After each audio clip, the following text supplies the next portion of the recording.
All right, welcome to Hoops Tonight, presented by FanDuel here at The Volume. Happy Saturday, everybody. I hope all of you guys had a great week. Just going to hit two games from tonight. The huge wins by the Warriors and the Lakers.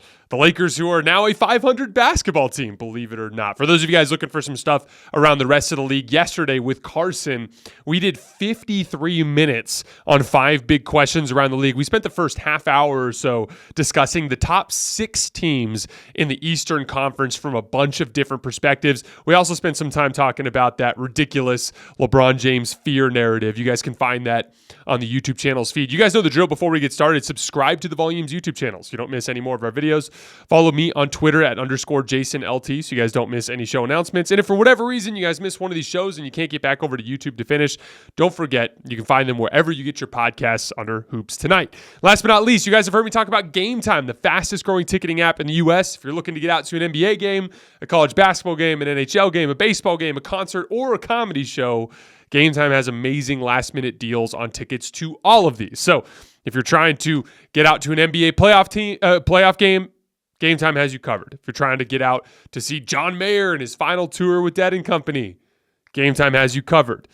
They've got an amazing user experience. You're going to find a good deal. You're going to get a good ticket. I want you guys to check it out. They've taken great care of me in the past, and I know they'll take great care of you guys. No matter where you live, get out and have some fun this week. Download the Game Time app, enter your email, and redeem code HOOPS for $20 off your first purchase. Terms apply. Again, enter your email and code HOOPS, that's HOOPS, for $20 off. Download Game Time today. Last-minute tickets, lowest price guaranteed. All right, let's talk some basketball. So, it's funny. Every once in a while in a basketball game, the entire outcome can shift based on one matchup going a certain way. And that's what I thought swung this Warriors game against the 76ers. They were down 90-79 and had literally absolutely no answer for Joel Embiid. And it wasn't for lack of trying. Looney and Draymond did the best that they could.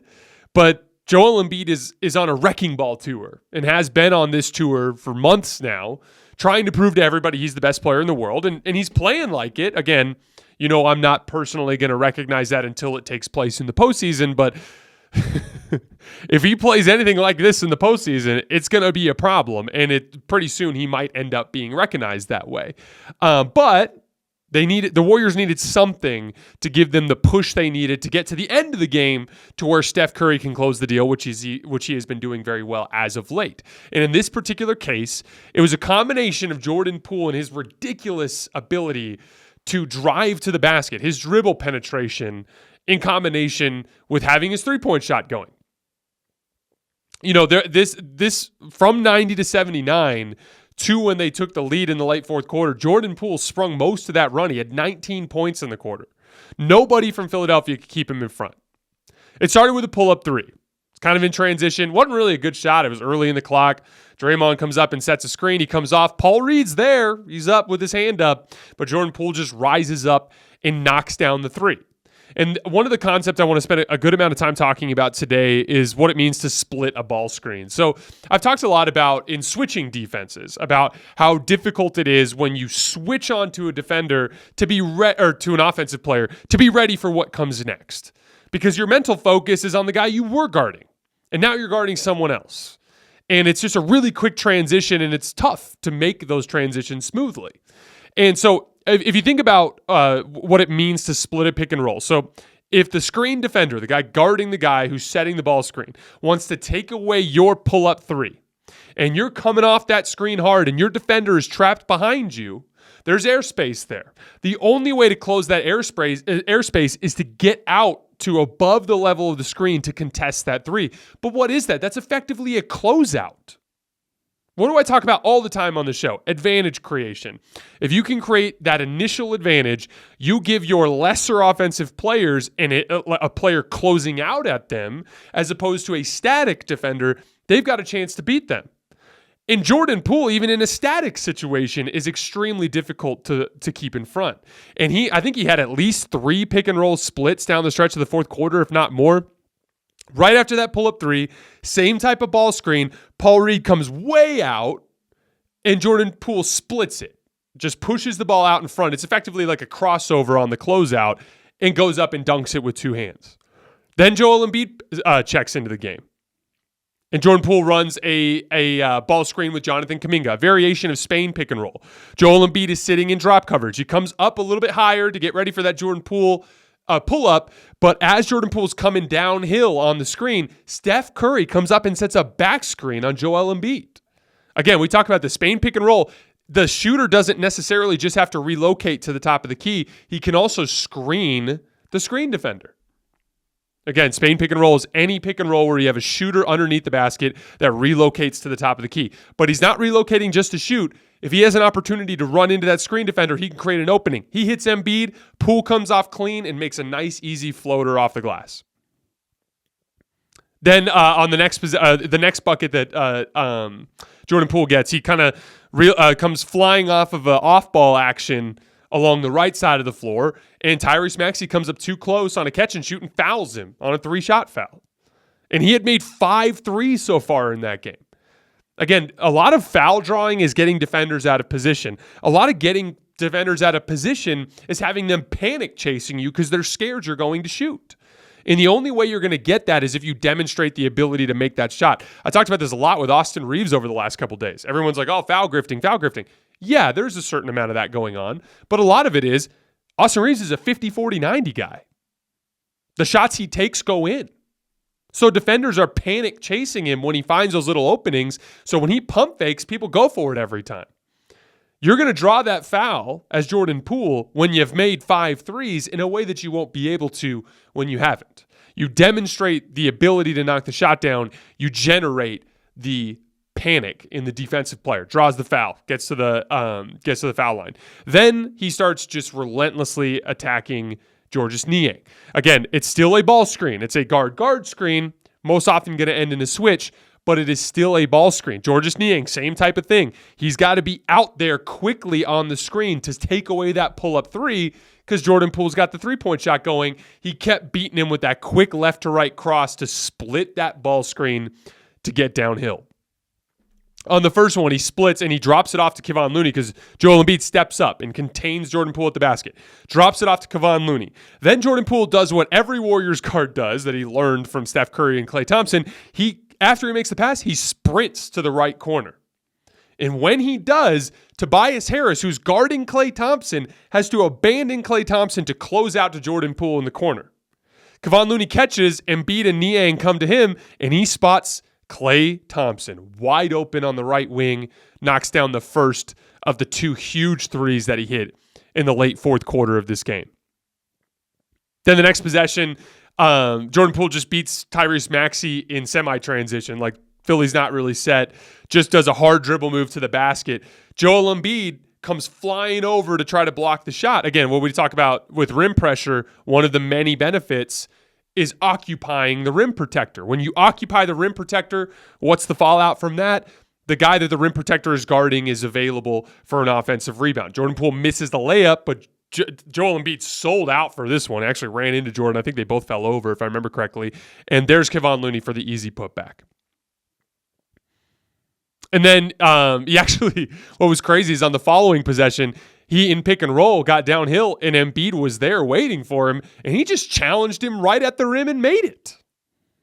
Every single thing was going for Jordan Poole in this game. The catch and shoot 3, the pull-up 3 in pick and roll, the floater, his passing ability, his finishing at the rim, his straight isolation driving attack. He was unbelievable in the fourth quarter of this game. I will say that I did think, and I want to cut Embiid some slack here because it was just a reality of their predicament. James Harden was out. So that inherently just puts an enormous workload on Joel Embiid. As a result, he was being lazy in his drop, sitting too far back. And I thought that was a big part of why Philly lost down the stretch of this game. There were 2 massive baskets that Klay Thompson and Steph Curry got, just taking advantage of Joel Embiid sitting too far back. The first was that ball screen 3 that Klay Thompson took at the top of the key. Joel Embiid too far back. And then I think it was when it was 108, Steph Curry just came over the top of the screen. Joel Embiid way too far back. He made that little 15-foot floater in the lane. But, Jordan Poole played well enough to get it close to where Steph could close it. And it's, I want to be clear, this this show naturally leads to criticism. It's just kind of the nature of what this show is. We talk about basketball, and basketball games are won and they are lost. So inherently there has to be good and bad. But one of the things that I always try to do is point out when a player plays well and point out when a player plays poorly. And we've, just like most Warriors fans, been very critical of Jordan Poole over the course of the last month, and he's struggled a lot. And, the thing is, Jordan Poole has a lot of weaknesses. Like, he's struggles in the margins of basketball. Like, he's going to miss a lot of box outs. He's going to get lost in help defense. He's not going to get matched up in transition. He's going to give up driving lanes at the point of attack. But he also has a lot of strengths. And there's one particular strength, a great strength of his elite skill. The thing he does better than most other NBA players is he is just ridiculously fast, great at changing direction, and can handle the hell out of the basketball. And that dribble penetration piece is enough to put a defense in the blender. And again, matchups determine basketball games. Philly's not a good perimeter defense team. And so that dynamic, Jordan Poole and his ability to consistently get dribble penetration, allowed Golden State to steal a game when they were getting just completely run over by Joel Embiid, tossed around like ragdolls. But again, when we're talking about Jordan Poole, I just want to make sure that we cover both sides there. Yes, he's has some weaknesses. Yes, they've come to the surface over the course of this season, especially with the personnel shortcomings that the Warriors have had. But he's also really good at a lot of stuff. Namely, he's one of the best dribble penetrators in the game of basketball. Once he got it close, though, Steph was able to close the deal. We just talked about that floater heat against Embiid and drop. Very next possession, when it was 110-110, Tobias Harris made a couple massive shots, a pull-up shot and pick and roll, and then a nice isolation shot over Draymond Green, where he also got fouled, I thought. Philly made plays to keep this thing close late. But after Harris ties it at 110-110, Steph has this nifty Steve Nash play where he kind of takes this transition pick and roll from Draymond, gets downhill, kind of gets to the left side of the basket, loops around along the baseline behind the backboard, catches Embiid slipping for just a second, and slips in that little bank shot for 112-110. And then the final play, the dagger, the Jordan Poole 3 in the corner, was a very similar play to what happened on the dagger play against Dallas. I talk a lot about rejecting pick and roll. One of the ways that you can take advantage of guard defenders in pick and roll, like we always talk about, is get them engaged with the screen. So many pick and roll coverages in the NBA depend on players chasing over the top and applying back pressure. Because if you apply back pressure, you will funnel the guard into your rim protector. The better the job that guard does, the more your rim protector can sag back into the paint. The lesser job your guard does, the higher your big has to come out to help as the ball handler is coming out over the top. So guards are constantly just preached at all the time, especially in the NBA. Just about pick and roll coverages and getting over the top of that ball screen. So what happens? You're in a screen and roll coverage. You've got Embiid behind you. He's telling you, screen right, screen right, screen right. Steph's got the ball in his left hand, and he's looking at the ball screen like he's going to go to that screen off to the defender's right-hand side. And if you watch this play, you will see DeAnthony Melton hop to the right above the screen because he's preparing to try to fight over the top to beat Steph to that spot so that Embiid doesn't have to come out of his drop. And Steph, once again, just like he did to Maxi Kleber in the Dallas game, quickly rejects the screen. That is when you push back. Right when you see that guard start to engage with the screen is the best time to reverse that screen. He reverses it, gets downhill, draws Draymond Green's man, kicks to Draymond Green. Draymond Green makes the extra pass to Jordan Poole. Bucket, 115-110, Warriors win. Steph, back-to-back games where he made all the right plays executing down the stretch for the Warriors in high pick and roll. Defensively, they had no answer for Embiid, and Embiid went on a run there in the fourth quarter, right in the middle of the Jordan Poole run that just kept them kind of at arm's distance. But there was one brief stretch there where Doc Rivers went with PJ Tucker, and Draymond Green checks in and just completely ignores PJ Tucker to double-team Joel Embiid. And that allowed them to get enough stops because PJ Tucker just could not make that left corner three, which has been an issue pretty much since he was in Houston. And they get enough stops.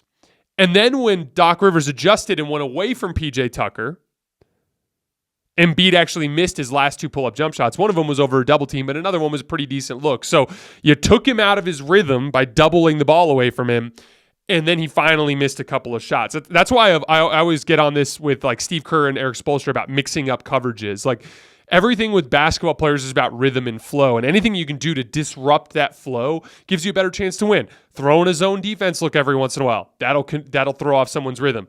Double team them 3-4 possessions in a row and then leave them in single coverage.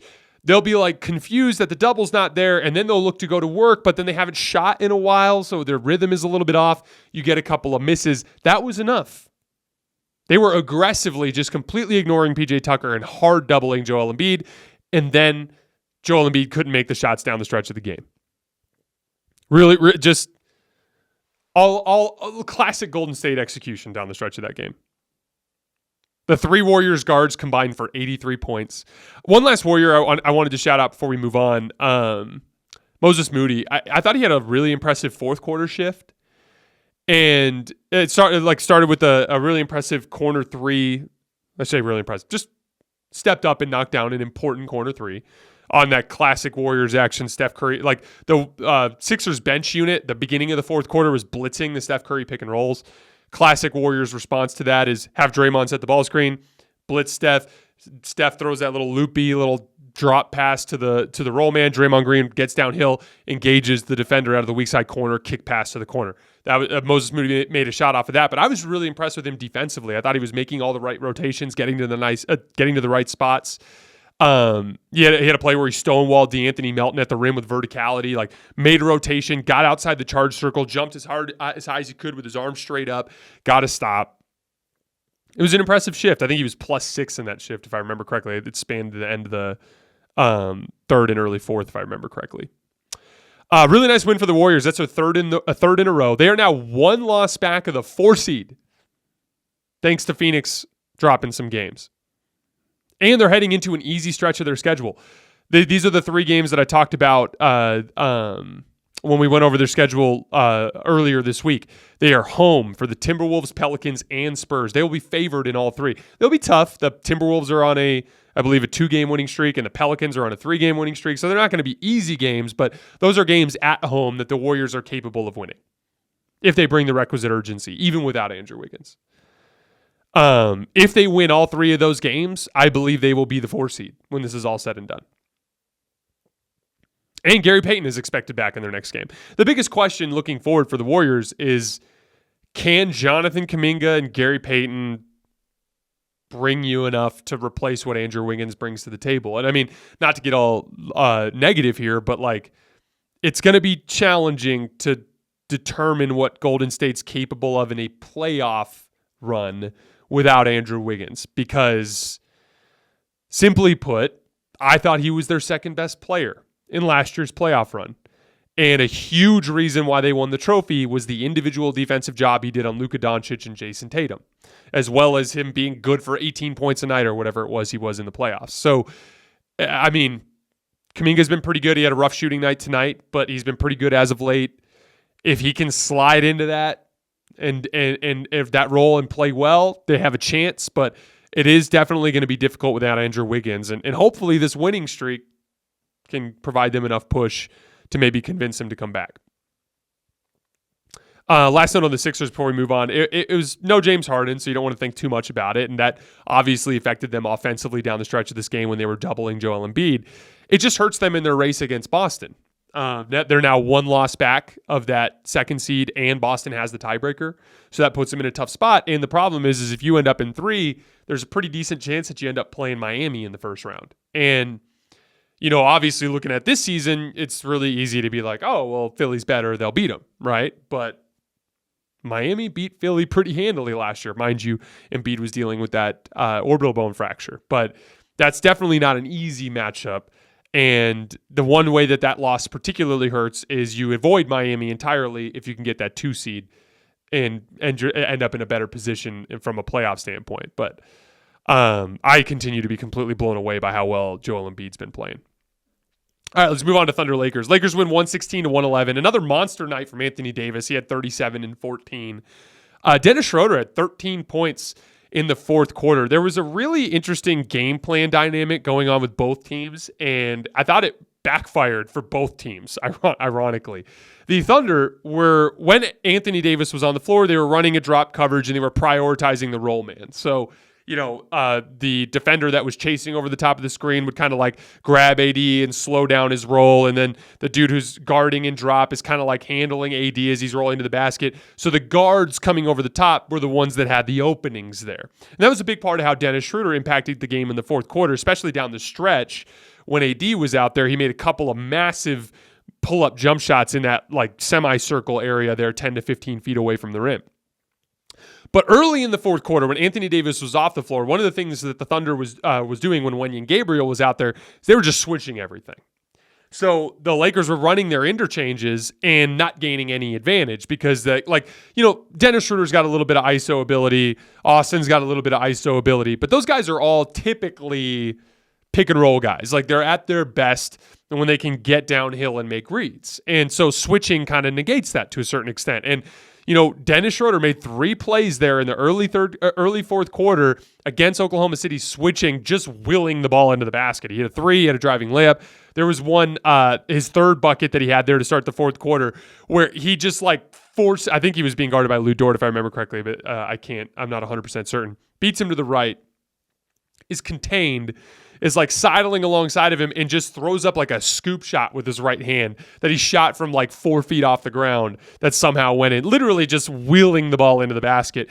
It's about 8 minutes and 45 seconds left. Darvin Ham calls a really smart timeout after the Lakers secure a loose ball. They're up 5, I think, at that point. And I thought it was a really smart timeout, in large part because the Lakers were not getting good shots against Oklahoma City switching. It just so happened that Dennis Schroeder had wheeled the ball into the basket 3 times to start the quarter. They went back to that Anthony Davis lineup there to close the game and ended up getting enough baskets to win. But, Mark Daigneault did a good job just kind of mixing things up. Like I said, going from switching to drop based on who was on the floor. They randomly went to zone on some possessions after makes. And then on Anthony Davis post-ups, this was the one place where I thought Mark Daigneault messed up. Anthony Davis struggles with pressure in his face. So, if you hard double him to his face side, he panics and struggles to handle that and usually just tries to get the ball out to the perimeter. But Oklahoma City was doubling from the baseline side. So, they would make the post entry to Anthony Davis on the left block, and, Jalen Williams would be kind of pressing up on him. And then they'd have Shai Gilgeous-Alexander or Isaiah Joe or somebody kind of loop around the baseline and try to poke it out from behind. The problem there was Anthony Davis was able to attack quickly towards the middle. And that attacking quickly piece is a huge part of Anthony Davis getting going in the last 3 halves. I tweeted at halftime of the last game. I tweeted at halftime that Anthony Davis was really struggling with just going quickly to the basket. This was against Phoenix.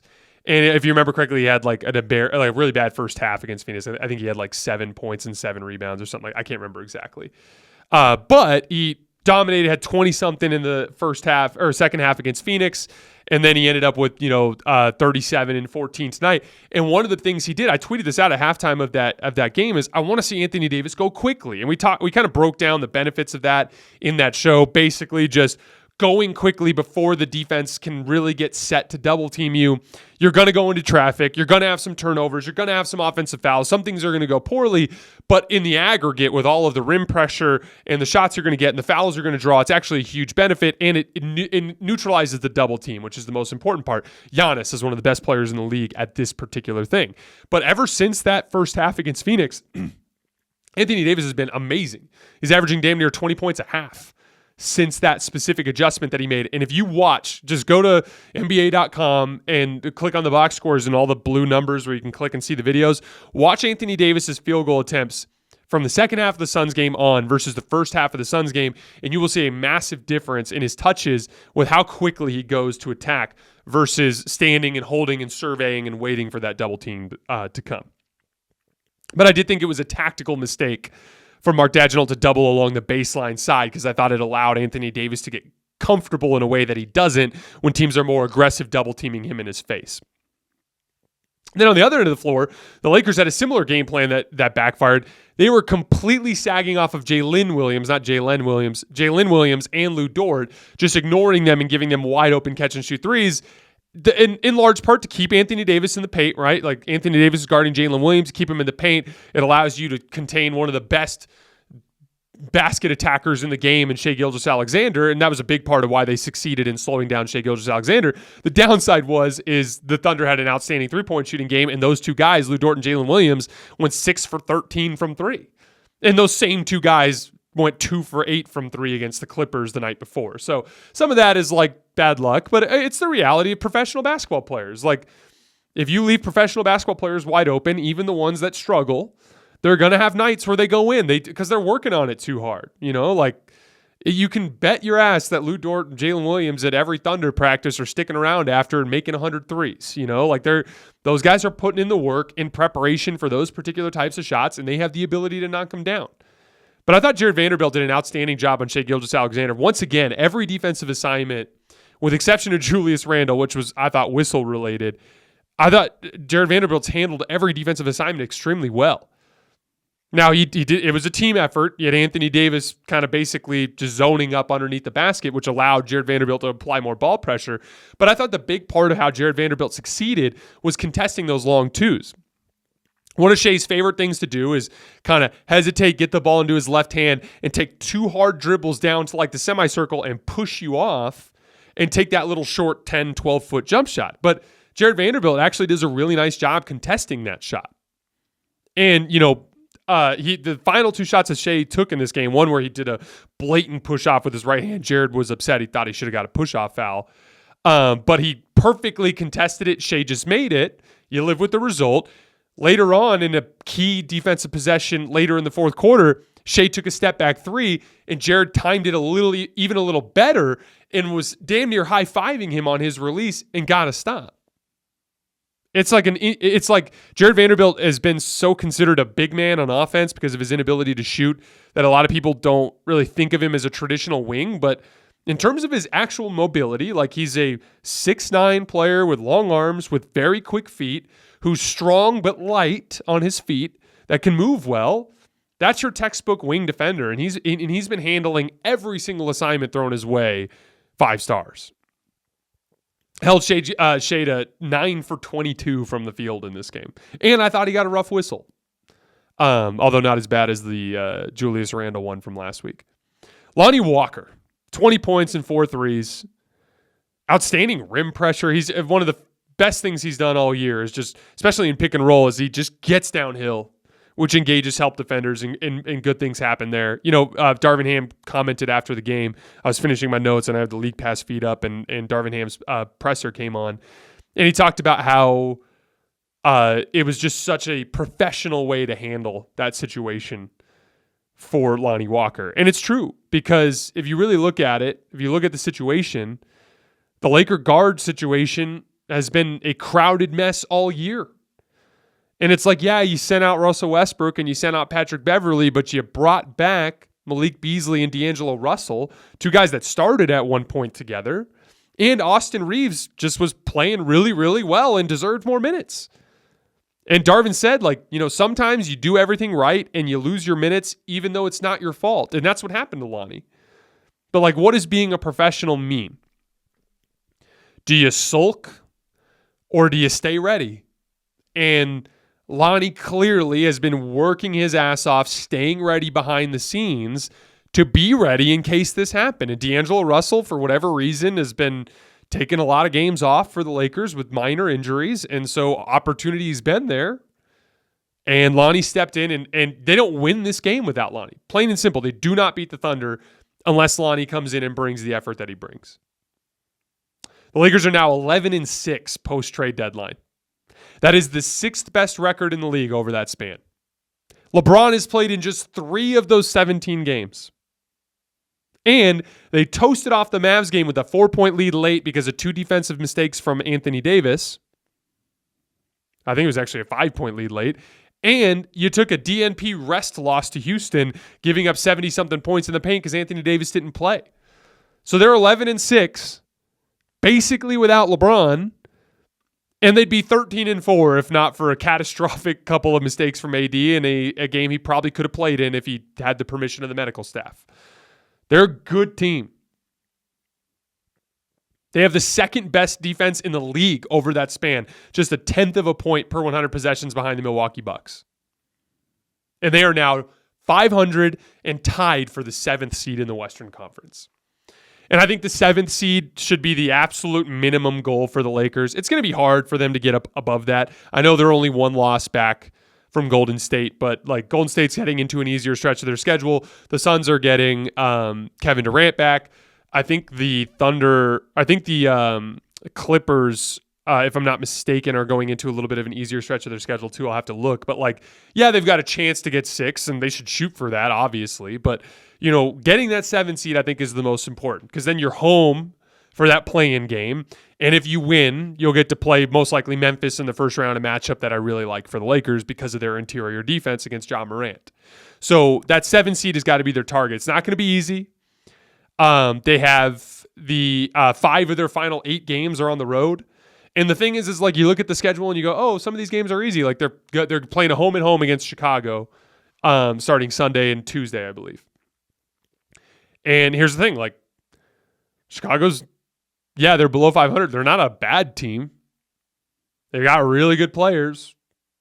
Zach LaVine, DeMar DeRozan, Nikola Vucevic, Patrick Beverley is going to be coming for revenge in those games. Again, like the Lakers will be favored, and they should be, but those are not easy games. So they've got to keep their foot on the pedal. They've got to get a couple of these wins after that Chicago home and home. Then you got Minnesota, who's all reinvigorated because Karl Anthony Towns is back. It's not going to be easy. But if they can get that 7 seed, I really like their chances as a team that's got a legit puncher's chance to come out of the Western Conference. Lastly, Oklahoma City. Every time I watch them, I'm just blown away just by the sheer amount of good basketball players they have. Just the, like, you know, Jeremiah Robinson Earl comes in the early fourth quarter and is just big and athletic and making plays and hitting corner threes. You know, like between Jalen Williams and Shai Gilgeous-Alexander and Isaiah Joe is just another outstanding shooter that they have. Aaron Wiggins was making plays in that fourth quarter. But they just have a boatload of good basketball players, and Chet Holmgren's on the way. Shai is rapidly ascending into a top 10 player in this league. They've got 1 million draft picks.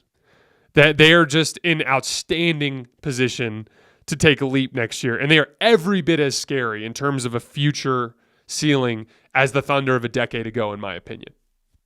And it's a good time to be a Thunder fan. All right, guys, that is all I have for tonight. We will have another show this weekend being released on Sunday afternoon, covering the Saturday night games. And then we're going live late on Monday night before we take Tuesday off. As always, I sincerely appreciate your guys' support, and I will see you on Sunday afternoon.